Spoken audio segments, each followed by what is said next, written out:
saacadu markay ahayd 10kii barqanimo ayaa waxa la soo qabtay nin lagu magacaabo deeqo aad arkaysaan deeq la yiraahdo magaciisa ninnimo uu ku sheegto laakiin magaciisa dhabta la yiraahdo deeqo Cabdullaahi Aadan oo in muddo magaaladan ku noolayd oo matalaysa inay nin tahay dumar badan xiriir la yeelatay sida aragtaan hubaysan oo magaaladan muddo badan dhex maraysay iyadoo nin ah waxaan ku guuleysanay inaan helno muddo dheer ka bacdi inaan gacanta ku soo dhigno deeq oo magaciisu deeqa yahay baaritaan dheer ka bacdi waxaan ogaanay inay tahay qof haween ah ujeedada iyo danta ay kala hayna wali hadda baaritaan bay ku jirtaa waxaan noo cadeeyay ciidanka booliiska haween baa ku jira baaritaan ay ku sameeyeen baa waxa ka soo baxday inay tahay qof haween ah waxaani waa waxay u isticmaali jirtay nin ahaan oo qalabka ninkay ka dhiganaysay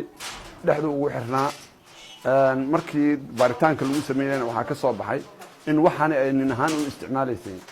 iyada waa su'aali kartaan inay dumar tahay aniga hadda af joogo lama adeega iyada baa joogtaa idinta liigu soo eedeeyay oo ay jidha dumar baana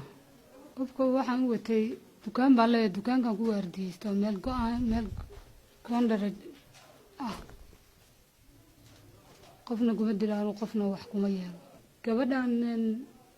gabar cunug iyo ayadoo nafteeda haligaysa baan gurigeyga keenaan